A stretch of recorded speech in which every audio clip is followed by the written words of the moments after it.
الحمدللہ حمد الشاکرین والصلاة والسلام علی خاتم النبیین سید الانبیاء والمرسلین اکرم الاولین والآخرین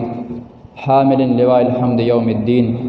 وعلی آلہ واصحابہ اجمعین اما بعد فاعوذ باللہ من الشیطان الرجیم بسم اللہ الرحمن الرحیم رضی اللہ عنہم ورضوا عنہ صدق اللہ العلی العظیم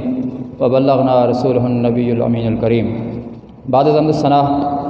خلوص پہ کر علم و عمل محترم و مکرم اساتذہ اکرام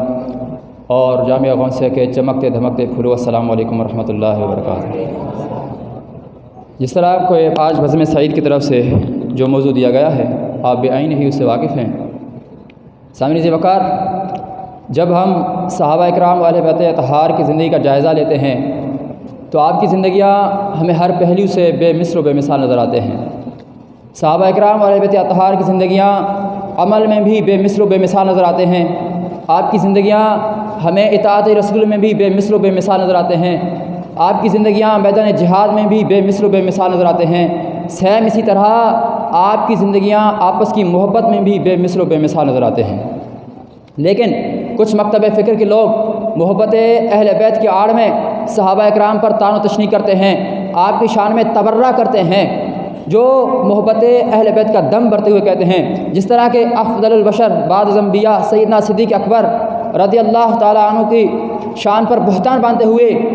واقعہ ہے فدق کو ڈھال بنا کر آپ کی سیرت پر بہتان لگا کر طرح طرح کے طعن و تشنیع کرتے ہیں، طرح طرح سے تبرہ کرتے ہیں، بلکہ باغ فدق کے اصل بیک گراؤنڈ کو چھپا کر وہ لوگوں کو صحابہ اکرام سے متنفر کر کے محبت اہل بیت کا جام پلا کر صحابہ اکرام پر تبرہ کرنے پر مجبور کرتے ہیں۔ جس طرح کہ باغ فدق کا موضوع کچھ اعتراض یوں بیان کرتے ہیں کہ سیدنا ابو بکر صدیق رضی اللہ تعالیٰ عنہ نے معاذ اللہ سیدہ طیبہ عابدہ فاطمہ الزہرا رضی اللہ تعالیٰ کا مال غصب کیا جبراً۔ واقعہ کچھ یوں ہے، یہ اس واقعہ کو بیان کر کے صحابہ اکرام جو صحابہ اکرام کے بارے میں لوگوں کو متنفر کرتے ہیں، بلکہ اصل واقعہ یہ ہے کہ جب رسول اللہ صلی اللہ علیہ وسلم کا وصال ہوا تو سیدہ طیبہ طاہرہ باغ کا مطالبہ کرنے باغ کا مطالبہ کرنے بارگاہ صدیقت میں پہنچی تو صدیق اکبر سے کہا کہ مجھے بھی باغ میں سے حصہ دیا جائے۔ تو آپ رضی اللہ تعالیٰ عنہ نے کہا کہ سیدہ آپ میرے نزدیک صادقہ بھی ہیں، امینہ بھی ہیں، اگر رسول اللہ صلی اللہ علیہ وسلم نے آپ کے بارے میں اس باغ کا کوئی وعدہ کیا ہو یا وصیت کی ہو تو میں باغ فدق آپ کے حوالے کر دوں گا۔ تو اس وقت سیدہ فاطمہ الزہرا نے کہا واللہ ایمان سے آقا علیہ الصلوۃ والسلام نے اس کے بارے میں نہ تو مجھے وصیت کی اور نہ ہی مجھے اس کے بارے میں کوئی وعدہ کیا۔ تو جب یہ حدیث صحیح مسلم و بخاری شریف کی حدیث ہے کہ سیدنا ابو بکر صدیق اس کے راوی ہیں، آقا علیہ الصلوۃ والسلام نے ارشاد فرمایا لا نورث ما ترکناہ صدقۃ۔ جب یہ حدیث سیدنا ابو بکر صدیق نے عابدہ طیبہ طاہرہ فاطمہ الزہرا کے سامنے پیش کی تو سیدہ مان کر واپس چلی گئیں۔ اس پورے بیک گراؤنڈ کو چھپا کر یہ کچھ مکتب فکر کے لوگ صحابہ اکرام کی شان میں طرح طرح کے تبرہ کرتے ہیں، طرح طرح سے طعن و تشنیع کرتے ہیں، لوگوں کو مجبور کرتے ہیں کہ وہ بھی صحابہ اکرام سے متنفر ہو جائیں۔ اسی طرح حدیث کرتاس کو ڈھال بنا کر وہ مولا عمر رضی اللہ تعالیٰ عنہ کی شان میں تبرہ کرتے ہیں، طرح طرح کی باتیں کرتے ہیں، ایسے غلیظ ترین الفاظ سے آپ کی شان میں توہین کرتے ہیں جن الفاظ کو سن کر امت مسلمہ کے دل چورا چورا ہو جاتے ہیں، امت مسلمہ کے برداشت حد حدود سے گزر جاتے ہیں، برداشت کرنے کے ناقابل برداشت الفاظ ہوتے ہیں۔ جس طرح کہ وہ کہتے ہیں کہ مولا عمر رضی اللہ تعالیٰ عنہ نے جب حضور اکرم نے ارشاد فرمایا ایتونی بقرطاسن تو مولا عمر نے ٹھکرا دیا۔ اس کے ٹھکرانے سے مطلب یہ ہے کہ مولا عمر نے وحی کو ٹھکرا دیا، کیونکہ قرآن مجید میں ارشاد ہے وما ینطق عن الہوی ان ہوا الا وحی یوحی۔ تو عمر فاروق رضی اللہ تعالیٰ عنہ نے قرآن یعنی کہ وحی کو ٹھکرا دیا۔ اس کے بعد فرماتے ہیں کہ مولا عمر کے انکار کرنے کی وجہ سے صحابہ اکرام دو گروہ میں تقسیم ہو گئے۔ جب دو گروہ میں تقسیم ہوئے تو شور برپا ہوا، جبکہ قرآن مجید میں ارشاد ہے یا ایھا الذین آمنوا لا ترفعوا اصواتکم فوق صوت النبی۔ تو عمر فاروق رضی اللہ عنہ کی وجہ سے صحابہ اکرام کا آواز برپا ہوا۔ ان اعتراضات کو بیان کر لوگوں کو مجبور کرتے ہیں، صحابہ اکرام سے متنفر کر دیتے ہیں اور طرح طرح کے تبرہ کر مولا عمر فاروق کی شان میں توہین کرتے ہیں۔ جبکہ اس کا اجمالی جواب یہ ہے کہ جب آقا علیہ الصلوۃ والسلام نے ارشاد فرمایا ایتونی بقرطاسن تو اس سے مراد صرف مولا عمر نہیں تھے یا صرف مولا صدیق اکبر نہیں تھے، بلکہ اس وقت من کل وجوہ جتنے بھی صحابہ اکرام بیٹھے ہوئے تھے سب مراد تھے۔ ان صحابہ اکرام میں مولا علی المرتضیٰ اور سیدنا عباس بھی تھے۔ اگر اس بات کو مثبت مان لیا جائے کہ حضرت علی المرتضیٰ اور سیدنا عباس اس معاملے میں مولا عمر کے ساتھ تھے، تو جو اعتراض مولا عمر پر اٹھایا جا رہا ہے کہ آپ نے وحی کو ٹھکرا دیا، وہی اعتراض سیم اعتراض مولا علی اور حضرت عباس پر بھی اٹھایا جا رہا ہے۔ اگر آپ منفی مان کر یہ بات کہیں کہ مولا علی اور سیدنا عباس حضرت عمر کے ساتھ نہیں تھے، تو جو اختلاف کی وجہ سے جو شور برپا ہوا، اس برپا کرنے کی وجہ سے وہ اعتراض جو حضرت عمر فاروق پر اٹھایا جا رہا ہے، وہی اعتراض سیدنا علی المرتضیٰ اور سیدنا عباس پر بھی اٹھایا جا رہا ہے۔ سامعین ذی وقار،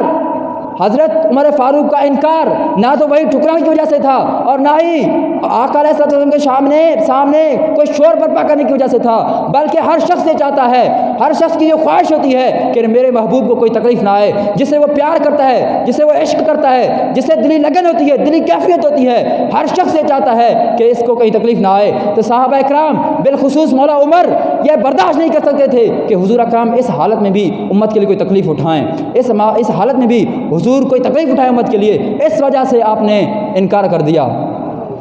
سامنے ذی وقار، آج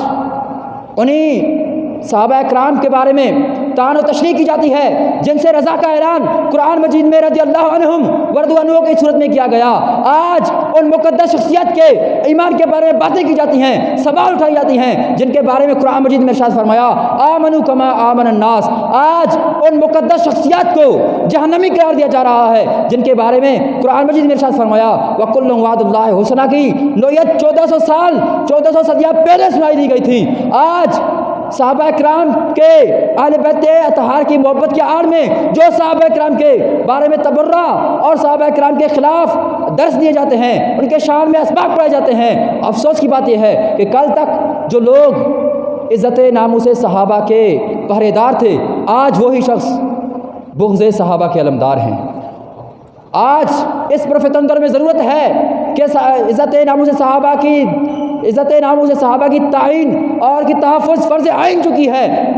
ہو چکی ہے۔ آج ضرورت ہے کہ من سب نبی فقتلوا کے طرز پر من سب صحابی فجلدوا کا نعرہ ہر خاص و عام پر ازبر کیا جائے۔ آج ضرورت ہے کہ حب صحابہ کے عنوان پر ہر محفل، ہر گلی میں محافظ اور کانفرنس منعقد کی جائیں۔ آج ضرورت ہے کہ اس عنوان کو مدارس، کالج، یونیورسٹی میں شامل کیا جائے۔ سامعین ذی وقار، آج کے اس معاشرے میں کچھ لوگ ایک طرف حب صحابہ کا لیبل لگا کر اہل بیت اطہار پر طعن و تشنیع تبرہ کرتے ہیں، تو دوسری طرف حب صحابہ کا لیبل لگا کر اہل بیت اطہار پر طعن و تشنیع کرتے ہیں۔ یہ دونوں طرف خسارے کے سودا ہیں۔ اگر جنت کا سیدھا راستہ ہے اس راستے کو اہل سنت والجماعت کہتے ہیں۔ سامعین ذی وقار، اس پر اسی طرف اعلیٰ حضرت بھی سید اعلیٰ اشارہ کرتے ہوئے فرماتے ہیں اہل سنت کا ہے بیڑا پار، اصحاب حضور نجم ہیں اور نام ہے عطرت رسول اللہ کی، وما علینا الا البلاغ المبین۔